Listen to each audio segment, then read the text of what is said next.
Nós estamos quase terminando a série Êxodo, mesmo no pior lugar, um Deus presente, falando da libertação do povo de Israel, que estava escravo no Egito, e o início da caminhada e um pouco da caminhada pelo deserto. Hoje é o penúltimo domingo da série, nós vamos terminar no próximo domingo, dia 1º de dezembro, e até aqui nós temos trazido algumas informações que eu considero importantes para a nossa vida, que tem a ver com a vida de Moisés, tem a ver com a vida do povo de Israel há muito tempo, mas que tem a ver com a nossa vida ontem, hoje e amanhã. Até agora, nós vimos que Deus chamou Moisés como o cara que iria ser usado por Deus para libertar o povo da escravidão lá no Egito, para uma terra nova, para uma terra onde eles teriam liberdade.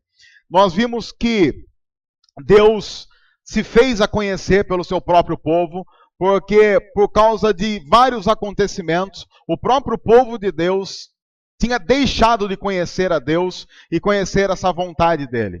E hoje nós vamos chegar numa parte importante, fundamental dessa libertação do povo. Por que funcionou assim? O próprio povo de Deus não conhecia mais a Deus. Eles são libertos da escravidão, são colocados no deserto em direção a uma terra nova, uma terra que é conhecida como Terra Prometida, e Deus precisava então dar ao povo um novo modo de vida. Deus precisava pegar o povo dele e ensinar algumas coisas para o povo dele, algumas coisas importantes, algumas coisas fundamentais, para que o povo dele fosse diferente, no melhor sentido, dos povos que viviam naquela região. Deus tinha que dar ao povo algumas orientações para que esse povo pudesse viver não de acordo com a sua própria vontade, mas para que esse povo pudesse viver de acordo com o que Deus queria de cada um deles. Aí então vem um código de lei, conhecido como 10 mandamentos, que é o que nós vamos começar a olhar um pouquinho a partir de hoje. E você vai notar que muito daquilo que nós consideramos até hoje moralmente aceitável, eticamente aceitável, vem dos 10 mandamentos. Tem como base a própria palavra de Deus. Diferente do que muita gente tenta dizer por aí, dizendo que a Bíblia é um livro ultrapassado, com princípios ultrapassados, os 10 mandamentos mostram para nós que algumas coisas que a Bíblia diz há muito tempo são completamente viáveis no mundo em que nós vivemos. Só para nós termos uma ideia, dentre um dos 10 mandamentos diz lá, por exemplo, não matarás. Que é algo que qualquer pessoa minimamente conhecedora de culturas espalhadas ao redor da Terra, sabe que a grande maioria delas vive de acordo com esse princípio desse código de leis. Onde matar um ser humano, onde matar o próximo é considerado ruim. E vem lá dos 10 mandamentos de ordens que Deus está dando para o povo. Nós não vamos terminar os 10 mandamentos hoje, nós vamos apenas começar, porque você vai notar que o começo dos 10 mandamentos mexe muito com uma parte importante do ser humano, mexe muito com uma parte que tem muito a ver com cada um de nós. A gente vai direto para o texto de Êxodo 20, para nós não perdermos tempo e termos um bom tempo juntos para olhar um pouco mais detalhadamente para a palavra de Deus. Êxodo 20, a partir do versículo 1, que é o texto que nós vamos olhar hoje e na próxima semana, começa dizendo assim: E Deus falou todas essas palavras: Eu sou o Senhor, o teu Deus, que te tirou do Egito, da terra da escravidão. E aí então Deus traz o primeiro mandamento dos 10 mandamentos: não terás outros deuses além de mim. Esse é o primeiro mandamento e ele parte de alguns pressupostos que eu gostaria que você prestasse muita atenção. O primeiro deles é: o ser humano, qualquer ser humano, essencialmente é um adorador. Deixa eu explicar isso, porque quando a gente fala a palavra adoração, a gente hoje transformou a adoração num estilo de louvor, é mais ou menos assim. Em igrejas funciona assim. Tem as músicas mais agitadas são consideradas louvor. E as músicas mais assim, tire a irmã para dançar, são consideradas adoração. Então, quando a gente fala em adoração no mundo que nós vivemos, automaticamente na cabeça de muita gente vem: eu sei o que é adoração. Adoração é aquele momento em que está tocando uma musiquinha melosa de fundo, tipo Enya evangélica, e as pessoas estão levantando a mão com os olhinhos fechados e cantando alguma coisa. Não, não, não, não. Adoração na Bíblia é a devoção a uma divindade. Nesse caso, ao Deus Jeová que se revela ao povo dele na Bíblia. A Bíblia diz que nós fomos criados para adorar a Deus. Por isso que nós somos adoradores. Porque fomos criados, uma das finalidades, a principal finalidade para a qual o ser humano foi criado é adorar a Deus. Por isso que nós somos adoradores. E a Bíblia também diz que o encontro ou reencontro em adoração com a fonte de vida que é Deus é a única experiência que pode nos preencher, satisfazer e dar sentido. Deixa eu explicar isso. A Bíblia diz que nós fomos feitos para adorar a Deus. E só quando nós adoramos a Deus é que nós somos preenchidos, satisfeitos e encontramos sentido para a nossa vida. A Bíblia diz que se o ser humano não estiver adorando a Deus, ele procurará preencher essa necessidade de alguma forma. Só que esta forma não satisfará nele a sua fome e sede da divindade, no caso, Deus. Assim, longe de Deus nós estamos perdidos, porque nós estaremos longe daquele que é a fonte de todo sentido e felicidade. Então, a primeira coisa que você tem que lembrar, antes de nós voltarmos para o texto, quer você queira, quer você não queira, você é um adorador. Você foi feito para adorar. A segunda coisa é que, quando nos distanciamos de Deus, nós ainda não perdemos a essência de adoradores. E nem da necessidade de um Deus e de nos conectarmos a Ele. Você pode estar distante de Deus, mas a Bíblia diz que a sua essência é uma essência feita para adorar ao Senhor. Você pode estar distante dele, mas ainda não perdeu a essência. E alguma coisa dentro de nós ainda diz: adore. Alguma coisa ainda dentro de nós diz: busque alguém para adorar. Assim, quer queiramos, quer não, todos nós adoramos alguma coisa. Todos nós. Há algumas coisas na sua vida que você adora, consciente ou inconscientemente. Só que, quando nós estamos longe do Deus da Bíblia, nós começamos então, por causa dessa nossa necessidade de adorar, a criar outros deuses, para substituir esse Deus, tentando saciar essa fome que nós temos. É mais ou menos assim, o nosso organismo tem necessidade de alguns nutrientes. Para mostrar que ele tem essa necessidade, o que ele dá para nós? Fome. Esperando o quê? Que a gente coma aquilo que vai satisfazer as suas necessidades. Como seres humanos, nós temos necessidades. Nós nos distanciamos, pelo menos uma grande parte de nós, e eu me incluo nisso, nós nos distanciamos de uma alimentação que supre as nossas necessidades. O que é que nós comemos? A gente come batata frita, costela gordurosa, a gente come tudo que satisfaz um desejo, mas que não supre as reais necessidades. Aí, automaticamente, com o tempo, o nosso organismo ele se sente agredido, ele começa a acumular gordura, porque ele recebe a informação de que ele está sendo agredido, ele precisa acumular, porque daqui a pouco isso vai acabar, é época de guerra, ele se sente no meio de uma batalha. Ou então a gente começa a adoecer, porque está nos faltando nutrientes, mesmo comendo muito. A questão não é comer muito ou comer pouco, é comer certo ou errado. Com Deus é quase que a mesma coisa. Você tem necessidade de adorá-lo. No entanto, quando você se distancia dele, a fome ainda está lá. Aí então nós corremos para algumas outras coisas e adoramos algumas outras coisas com o intento de satisfazer essa sede que nós temos. Aí eu escolhi alguns deuses que são muito, muito adorados na sociedade em que nós vivemos. Primeiro Deus muito adorado na sociedade em que nós vivemos: nós mesmos. Nós nos adoramos. Nós vivemos num mundo muito egoísta. Inclusive agora, tem uma palavra para isso, eu esqueci a palavra, é uma palavra agora que define aquelas pessoas que tiram foto no espelho fazendo biquinho. Selfie. É verdade, tem no dicionário Oxford, é considerada a palavra do ano. Selfie, escreve assim, S-E-L-F-I-E.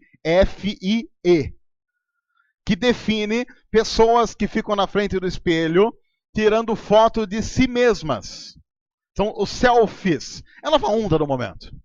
E tem alguns, eles são mais assim, as meninas fazem, com aquela linguinha no canto. Eu sei. Meninas, uma palavra aqui masculina para vocês.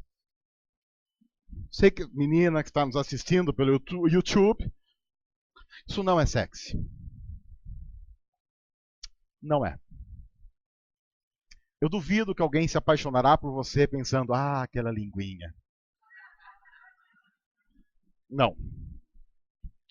Eu duvido que alguém pedirá você em casamento dizendo, quando eu vi aquela linguinha, aquela pose ridícula na frente do espelho, no banheiro do shopping. Que assim, não tem como criar um clima. Você notando que atrás tem lá um negocinho daquelas folhas de limpar a mão em banheiro. Aquilo não gera um clima, aquilo. Mas você pode ver. Agora a Nokia tem um aparelho que ele reproduz. Que bonito. Eu fico imaginando, a pessoa faz engenharia, se forma, vai trabalhar na Nokia para ter que inventar isso. Imagina a sensação de inutilidade dessa pessoa. Mas nós somos cultuadores de nós mesmos. Nós vemos uma época de culto ao corpo. Eu frequento academia. Não parece, mas eu frequento. Mas eu sou contra aquela coisa assim, academia. Deixa eu mostrar como é que é. Aqui tem um espelho, a pessoa passa. Pode ver. Tem uma outras coisas da academia que são horrorosas. Uma das coisas mais esquisitas na academia é um cara com uma fita métrica medindo o bíceps. No outro. Se um dia alguém pedir para mim, para que eu meça o bíceps dele, eu o processarei por assédio e atentado violento ao pudor também. Mas as pessoas têm essa necessidade, porque está faltando alguma coisa, a gente precisa se sentir importante, nós nos desconectamos daquele que é a fonte da nossa adoração, e nós precisamos colocar alguma coisa no lugar. A coisa mais fácil para se colocar no lugar de Deus é nós mesmos. A satisfação das nossas necessidades, dos nossos desejos, do nosso egoísmo. Eu até coloquei no Facebook semana passada, gente, ninguém é tão feliz assim, como se mostra no Facebook, a não ser os chatos. Mas ninguém é tão feliz. Mas você notou no Facebook como as pessoas são felizes?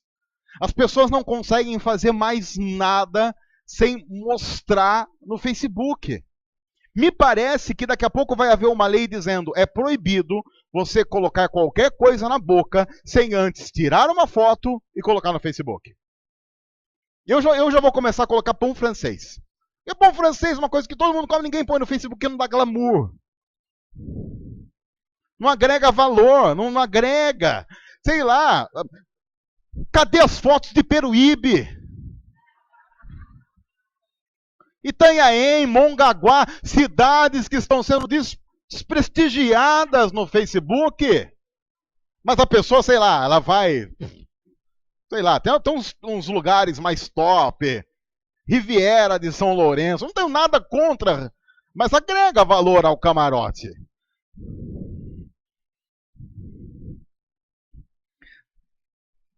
Nós os adoramos. Só que qualquer pessoa minimamente consciente de si mesma sabe que isso não basta. Não basta. Porque quanto mais você se adora, mais você vai precisar se adorar. E isso vai ficando cada vez mais insuportável. Mas a desconexão com Deus gera a necessidade de outros deuses. Uma outra coisa que nós criamos como nosso Deus, além de nós mesmos, dinheiro. A gente já falou muito sobre isso na série chamada Prosperidade.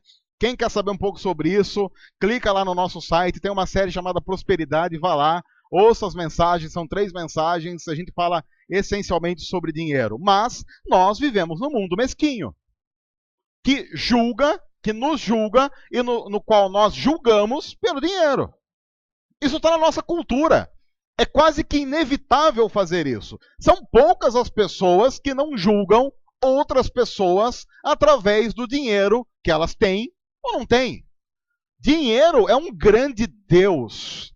É um grande Deus no mundo que nós vivemos. Pessoas matam e morrem pelo dinheiro. Assim como pessoas matam e morrem pelos seus grandes deuses. Uma outra coisa que virou um deus nessa nossa sociedade, e quem convive com pessoas que estão ligadas à cultura do nosso tempo, sabe que uma outra coisa que virou um deus é a própria criação.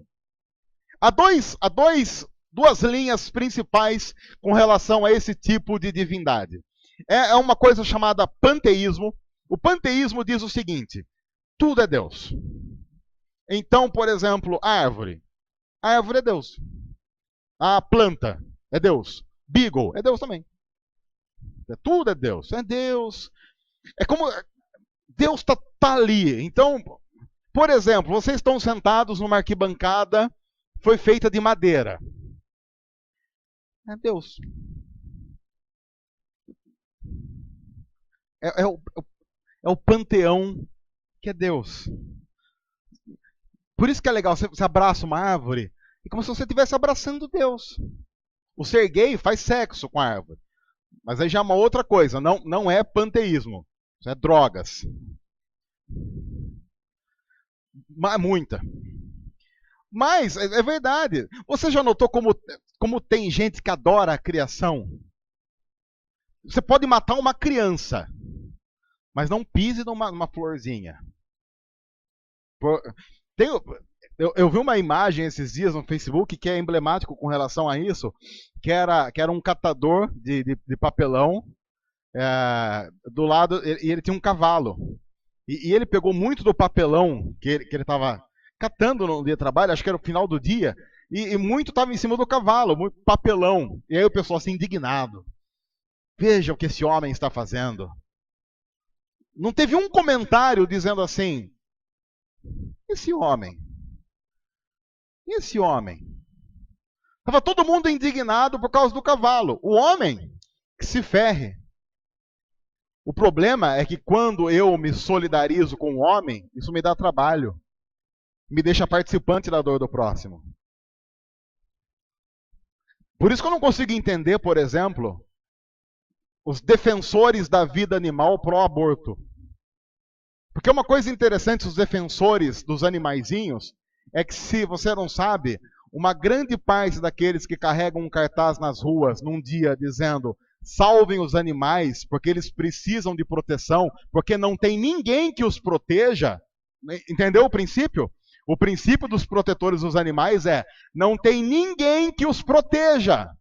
São pró-aborto. Quem protege o feto?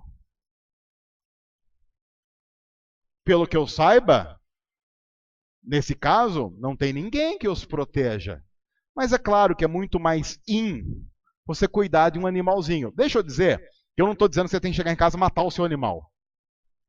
Eu não sou favorável a sair chutando o animal.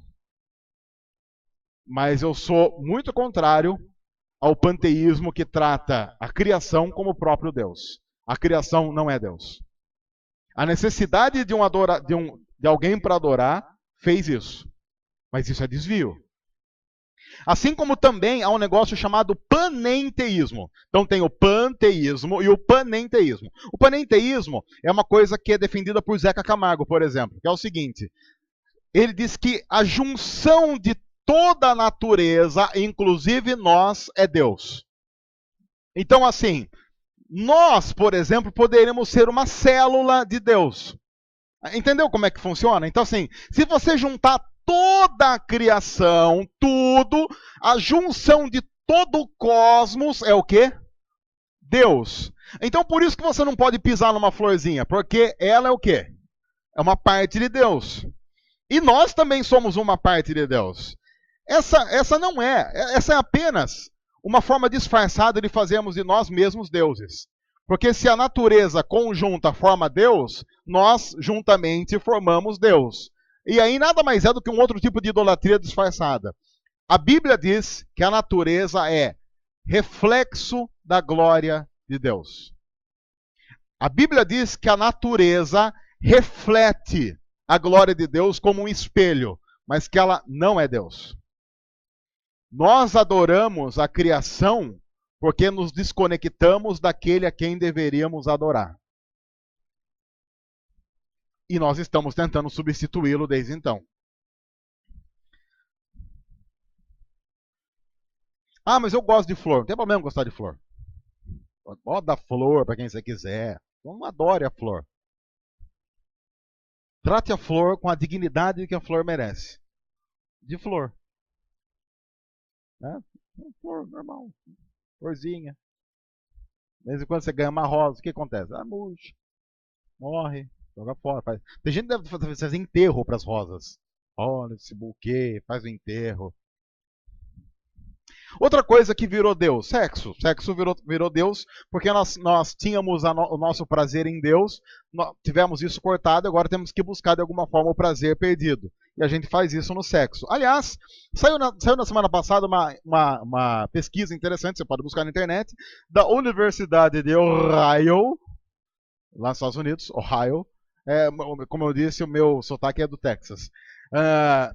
Constatando que o sexo casual aumenta a chance de suicídio em 18%. Olha que estudo interessante.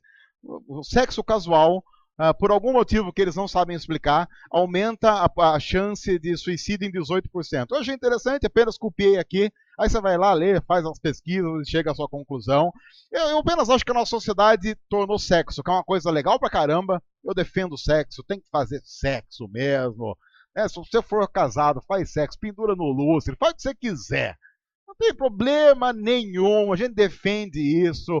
Cristãos têm que fazer sexo mesmo, tem que fazer sexo bem feito. Acontece que a Bíblia determina alguns padrões para que não haja banalização e nem essa idolatria do sexo, como aconteceu hoje. O sexo virou apenas... É mais ou menos assim. Todo mundo diz, sexo é apenas sexo. Aí toda vez que você fala de sexo, todo mundo fica com sentimentos aflorados.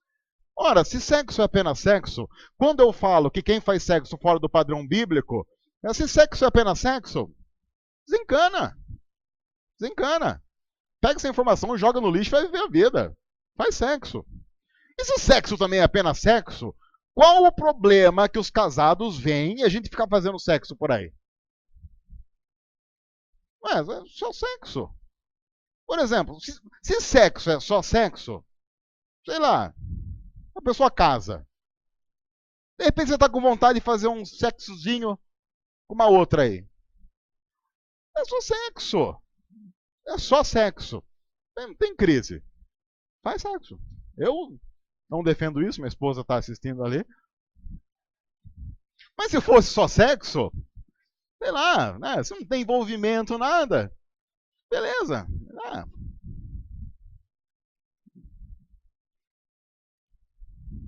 Mas é um Deus que precisa ser adorado, que cobra os seus cultos e que tem matado muita gente. Uma outra coisa que virou um Deus é religião. Religião é um fortíssimo Deus. Tem gente, inclusive, que confunde Deus com religião. Tem gente que defende mais a religião do que Deus. Tem gente que, se você falar mal de Deus, ele não briga. Se você falar mal da igreja dele, ele bate em você. Isso é muito complicado porque quando os ritos, leis e regras religiosas tornam-se mais importantes que o Deus que determinou algumas coisas na Bíblia, isso é um tipo de Deus desnecessário e que só atrapalha. Eu fico abismado com o tanto de líderes religiosos que defendem o seu ponto de vista citando as regras da religião a qual pertencem, dos concílios onde elas foram criadas, sem citar Jesus nos seus argumentos. E deixa eu dizer uma coisa para você. Sempre que você ouvir um líder religioso defendendo os seus argumentos, sem voltar para a Bíblia para falar sobre eles, desconfie. Muitos aqui devem ter participado da época em que havia, por exemplo, discussões maravilhosas na igreja do tipo, em alguns lugares ainda existe, assim, se pode bater palma ou não pode bater palma na igreja. Quem já teve que participar de discussões maravilhosas como essa? Se pode bater palma na igreja. Eu já tive que participar de reuniões abençoadíssimas, onde as pessoas ficavam discutindo se pode bater palma ou se não pode bater palma. Aí inventaram uma outra coisa demoníaca, que é um negócio chamado bateria. Foi um pau para entrar isso na igreja. Vocês não imaginam como foi difícil entrar a bateria na igreja. Que esse instrumento aqui do diabo, olha só. Esse negócio aqui, eu não sei. Uma grande parte dos líderes evangélicos, eles olham para isso como uma representação do próprio Satã. É quase que isso daqui fosse a nova serpente do Éden. E deu muita briga. Quem já participou dessa discussão? De se pode bateria na igreja? Aí colocaram. Tem gente que saiu da igreja e nunca mais voltou. É sério. Imagina a decepção dessa pessoa chegar no céu e tiver bateria. A decepção que vai ser uma coisa de louco. E aí era engraçado, porque os argumentos eram assim. Esse instrumento é usado em show de rock. E o pastor usava isso como argumento no microfone.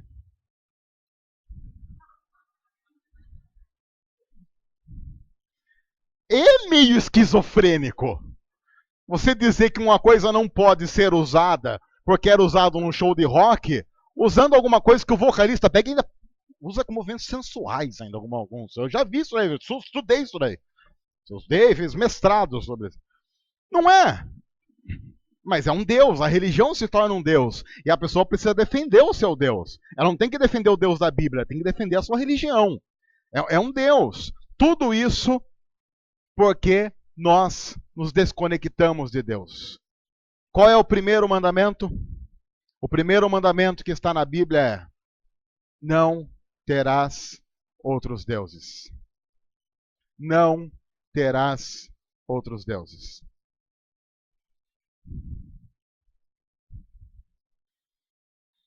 Antes da gente ir para o segundo mandamento, que geralmente evangélicos confundem com o primeiro, eu quero dizer que o problema de nós criarmos outros deuses é que isso não satisfaz a nossa fome de Deus.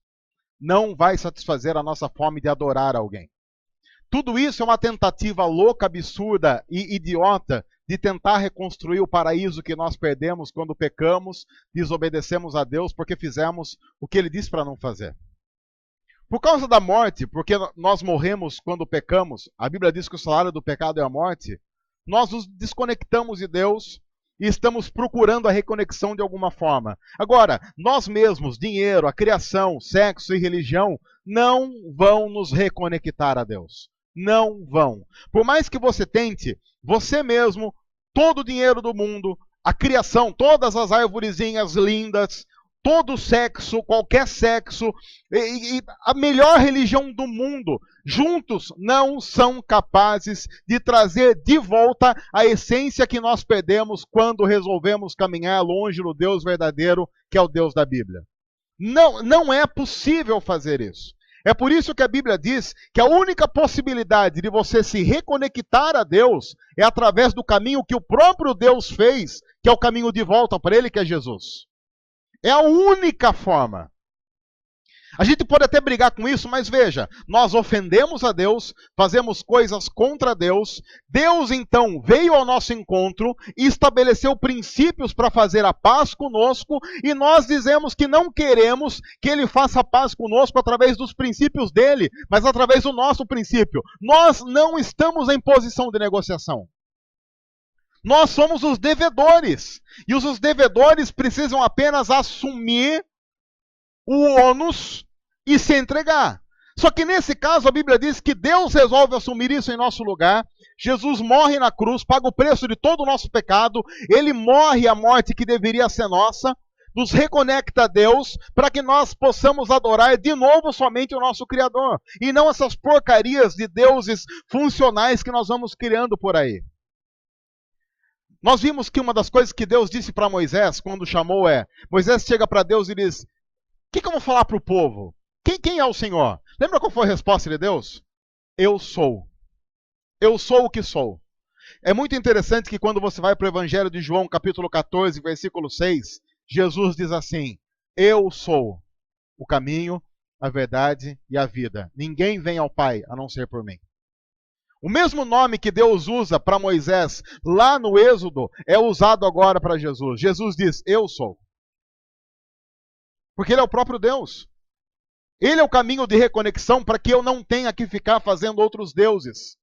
Para que eu não tenha que me olhar no espelho e me adorar como um Deus. Para que eu não tenha que me vender ao dinheiro. Para que eu não tenha que me vender ao sexo. Para que eu não tenha que me dobrar diante da criação. A única forma de reconectar-se a Deus é através de Jesus. Não através de qualquer coisa que você possa fazer.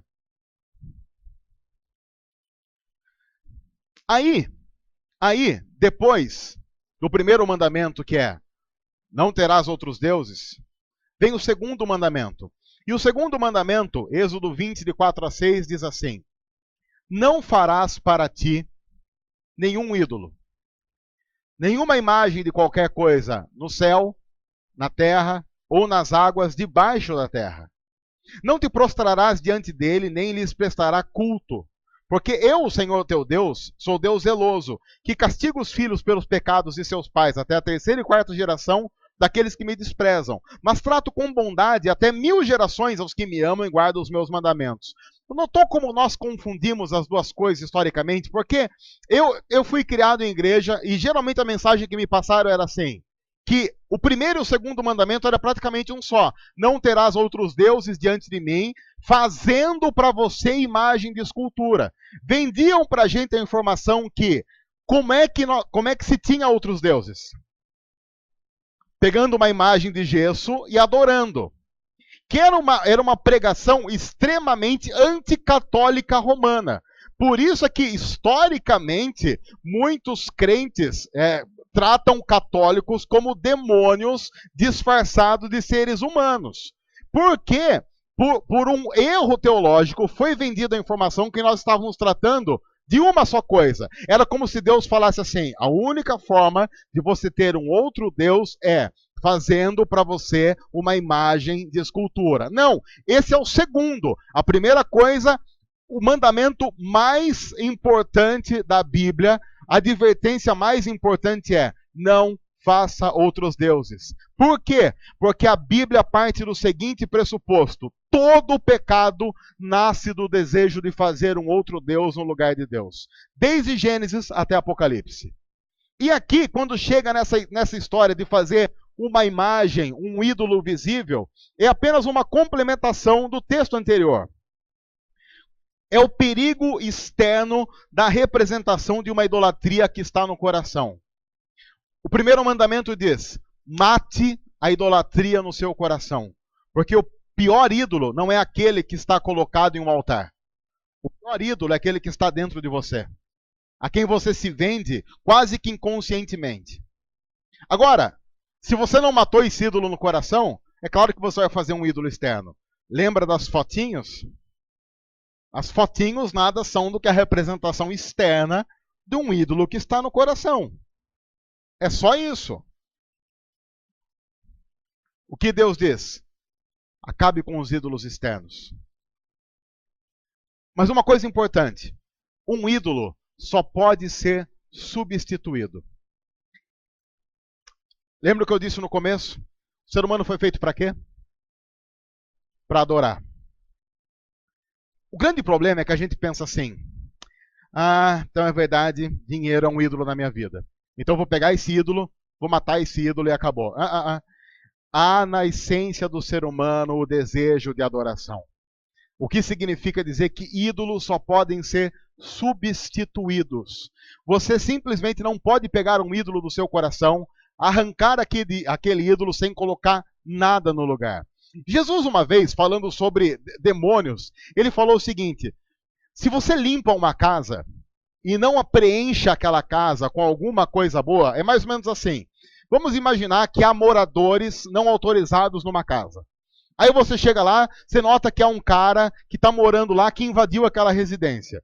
Aí você consegue tirar aquele cara dali, aí você dá um trato na casa, reforma, pinta, faz tudo direitinho, fecha a casa, tranca a porta, coloca um cadeado no portão e vai embora. O que vai acontecer? Vai voltar. E volta com uma galera. É mais ou menos assim, o cara foi expulso, era uma casa velha, feia, suja, aí ele nota que ele foi expulso, ele nota que você deu uma boa garibada na casa e foi viajar para longe, sei lá, foi para Minas, foi lá para BH, foi para longe e deixou tudo vazio. O cara junta uma galera e fala assim: gente, tá ligado aquela casa suja e feia que eu morava? Ah, tô ligado. Então, o cara veio aí, me expulsou daí, reformou inteiro e foi embora. Ele já junta uns 5, 6 e volta para lá. Jesus usa esse exemplo dizendo assim: quando você limpa o seu coração, tira os ídolos, tira aquilo que está contra Deus, mas não coloca alguma coisa no lugar, o seu estado depois vai ficar pior do que era antes.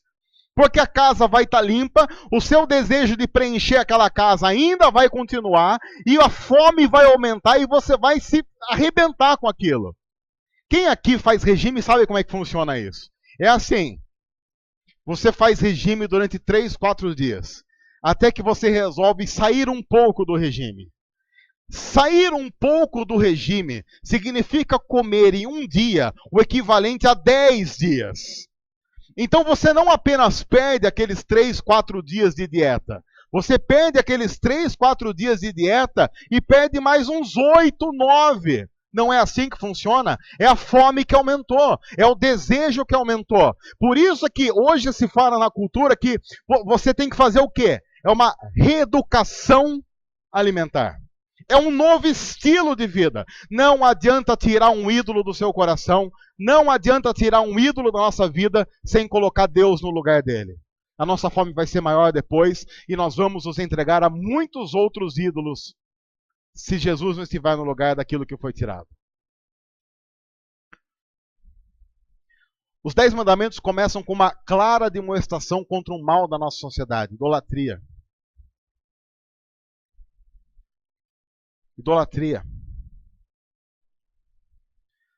E antes da gente continuar, eu quero dizer uma coisa que é importante.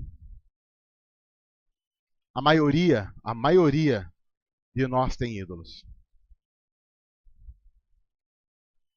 A maioria de nós.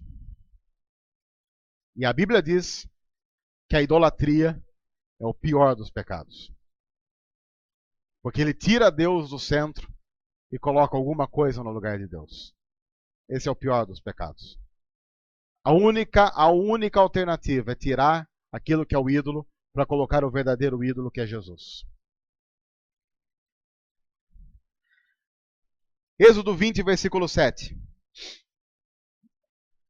Continuando os mandamentos: não tomarás o nome do Senhor teu Deus em vão, pois o Senhor não deixará impune quem tomar o seu nome em vão. Isso aqui a gente não entra muito, não tem muito risco, pelo seguinte: foi ensinado de uma maneira assim, exegeticamente ridícula, desde a escola dominical, que, por exemplo, tomar o nome do Senhor em vão é ficar falando meu Deus. E tem muita gente que não fala meu Deus até hoje porque acha que falar meu Deus é tomar o nome do Senhor em vão. Como se Deus ficasse ligando para essas coisas. A Bíblia diz que tomar o nome do Senhor, Deus, em vão, tem a ver quando nós juramos ou tomamos Deus como testemunha de algo que não é verdadeiro. Por exemplo, quando alguém prega dizendo que Deus falou alguma coisa que ele não falou. Ou quando você jura ou não jura, dizendo: eu juro para você, eu sou cristão, eu não minto, e você está mentindo. Isso é usar o nome do Senhor em vão. E aí, nesses casos, é que a Bíblia diz que Deus não vai deixar impune quem tomar o nome dele em vão. Que é mais ou menos assim: ah, tá querendo usar o meu nome de acordo com aquilo que eu não quero? Então vai se ferrar. Porque Deus defende o nome dele. Seria muito mais fácil se apenas falar meu Deus fosse levar o nome de Deus em vão. Porque não ficar falando meu Deus, meu Deus, meu Deus, Nossa Senhora dos Evangélicos e qualquer coisa parecida. É muito fácil, apenas você se acostumar a não falar algumas coisas.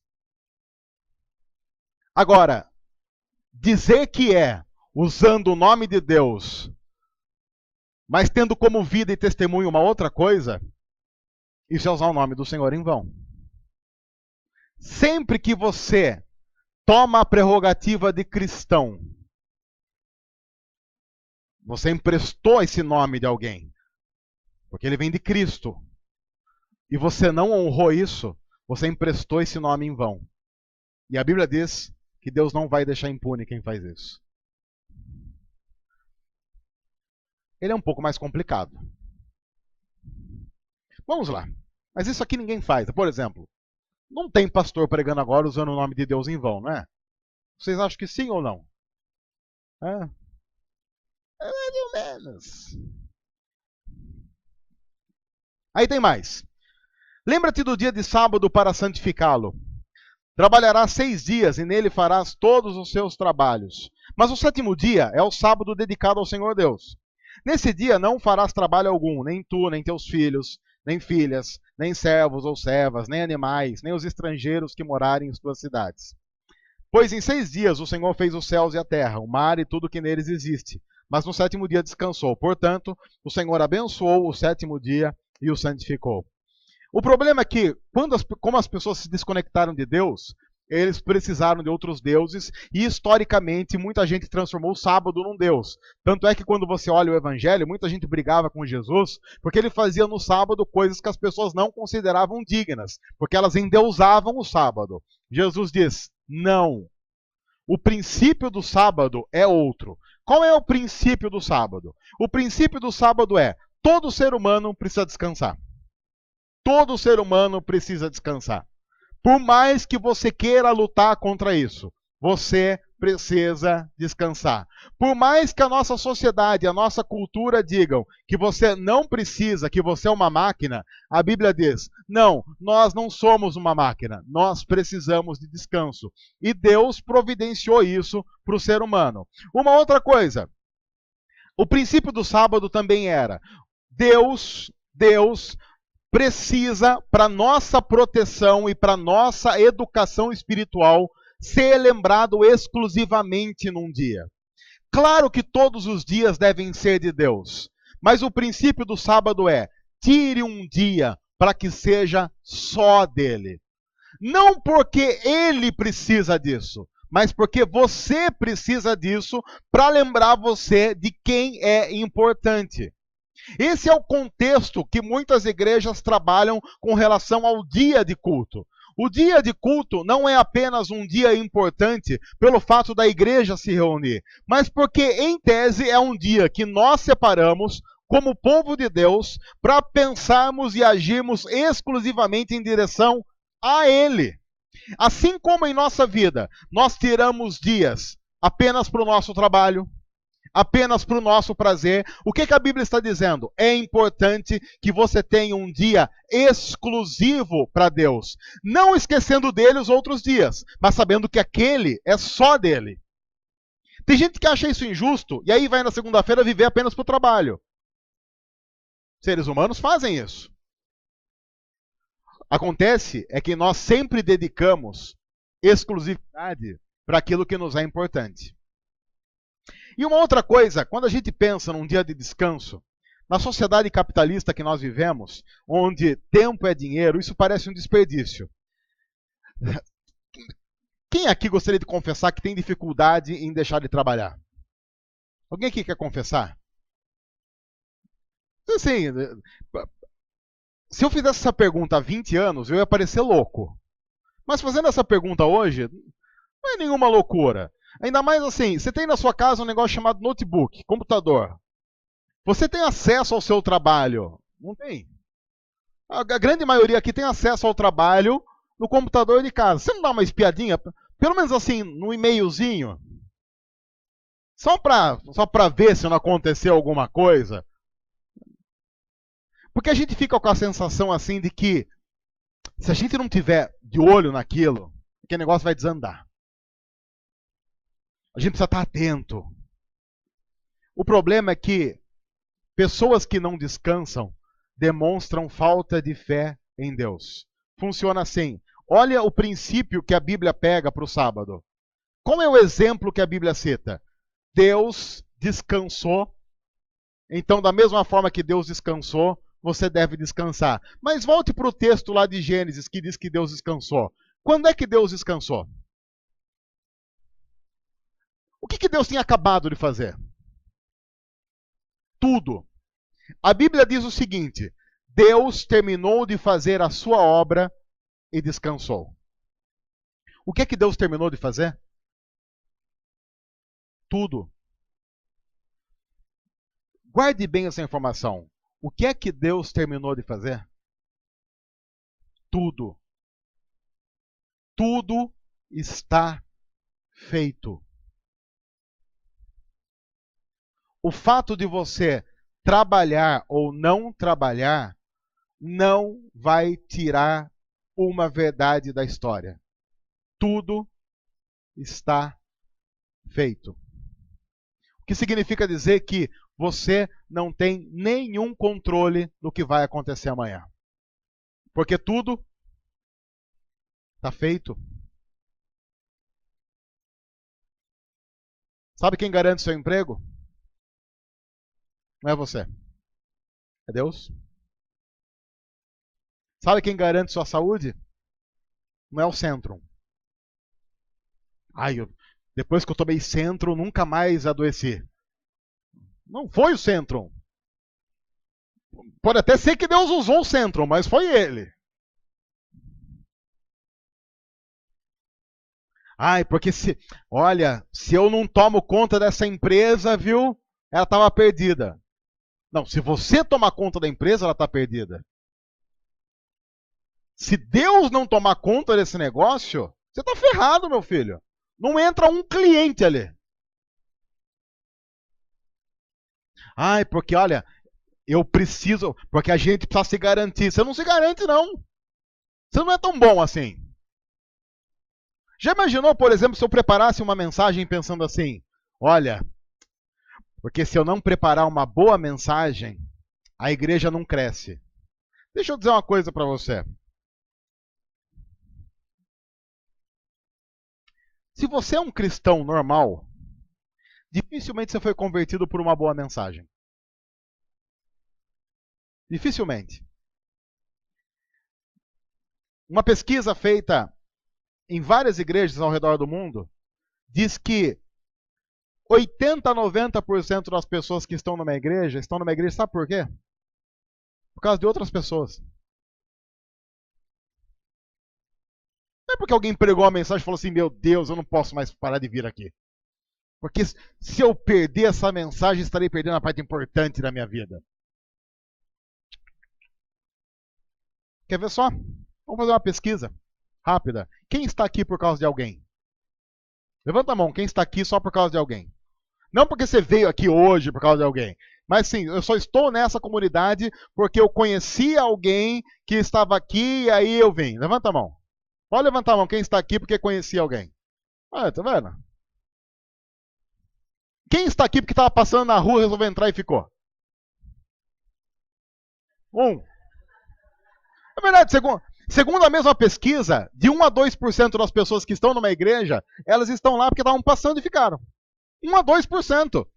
É isso. De 4 a 5% estão na igreja por causa do pastor.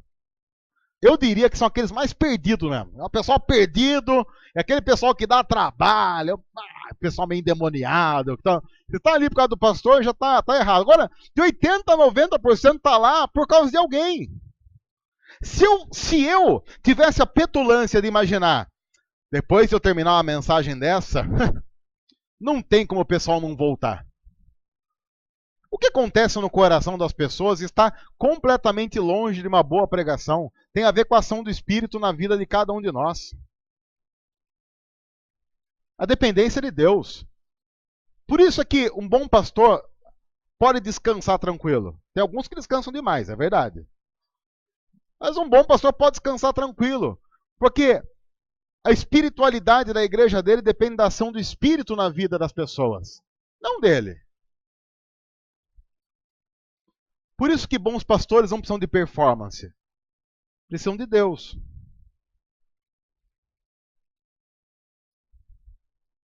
O que faz a igreja crescer é Deus.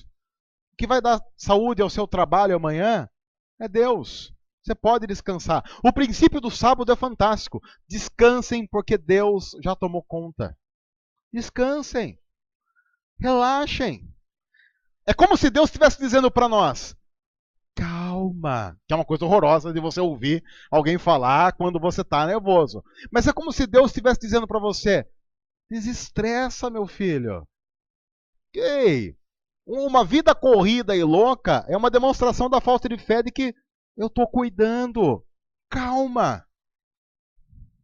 Às vezes acontece lá em casa, assim, como eu tenho 2 filhas, às vezes vai chegando a hora do almoço, tá lá, o pessoal preparando o almoço, e aí a criançada começa a ficar com fome, a Júlia começa, papá, papá, papá, papá, porque ela só fala aí, papá, papá, papá. Aí ela nota que o papá de um movimento mágico não saiu do nada para o estômago dela, começa, papá, papá, papá, papá, e você fica, pelo amor de Deus, eu não deve ter no ser dela a imaginação que se ela falar 1 milhão de vezes papá, aquilo mata a fome dela. Papá, papá, papá, papá. Aí ela tá com sede. Água, água, água, água, água, água. E você fica desesperado, a água não sai. Aí você começa a vontade de pegar água e joga. Chá, chá. Pega água, chá. Põe na banheira, chá. Dá um desespero. A Luísa, vocês sabem, a Luísa já fala muito. A Luísa não tem problema de. Quero comer, tô com fome. Fala, já vai sair. Ela vai pra sala, volta, quero comer, tô com fome. Já vai sair. Ela vai pra sala, volta, ela assiste 30 segundos de alguma coisa que tá passando. Ah, mas eu quero comer, eu tô com fome. Aí você já vai sair, filha. Pera um pouquinho só. Você já começa a ver aquela faca, começa você já começa a pôr a faca longe. A água que está fervendo no fogo, você já desliga o fogo para evitar qualquer tipo de problema. E na 15ª vez fala, pelo amor de Deus, o fato de você falar que está com fome não ajuda em nada. Nada. Suma daqui, não vai comer mais. É nessas horas que eu acho que muitos pais pegam assim, qualquer coisa pronta, entope o filho. Assim, para. Como nós somos adultos, nós fazemos isso para Deus de uma forma muito mais requintada. Do tipo assim, Deus, tem conta para pagar. Deus, tem conta para pagar. Deus, tem conta para pagar. Deus, a gripe. Deus, uma gripe. Deus, espirrei. Deus, estou com soluço. Deus. Isso deve ser tomar o nome do Senhor em vão, né? Isso aí deve ser que Deus vai olhar para ele e falar assim, dá para calar a boca? Se eu fosse Deus, o mundo seria mudo. E não dá. Aí Deus diz, descansem. Descansem. A Bíblia diz já no começo dela, havendo Deus terminado de fazer tudo, ele descansou. Porque não havia mais nada a ser feito. Por isso que o cristianismo é uma entrega. De quem reconhece que, sim, tudo foi feito. Na criação e no nosso espírito. Quando Deus terminou a criação e quando Cristo morreu na cruz. Tudo já foi feito. Tudo já foi feito. É por isso que a última palavra, a última expressão de Cristo na cruz é: está consumado. Acabou. Tudo o que precisava ser feito para a vida do ser humano foi feito. É muito interessante essa imagem, porque lá em Gênesis, quando Deus termina toda a obra, ele faz o convite para o ser humano entrar no paraíso e viver nele. Essa história é recriada na cruz, quando Jesus diz: está consumado, e nos convida a voltar para o paraíso, para viver nele. Descansa. Descansa. Foi feito. Já foi feito. Que Deus os abençoe. A gente vai continuar na semana que vem falando dos outros mandamentos, mas eu espero que apenas esses já nos deem uma noção da necessidade que nós temos de uma reconexão com o nosso Deus. Feitos para adorar, com a necessidade de adorar, sem criar ídolos disfuncionais para mim e para você. Senhor, guarda a nossa vida, para que nós possamos viver para a honra e glória do Senhor, adorando apenas o Senhor em todos os momentos da nossa história. Em nome de Jesus. Amém.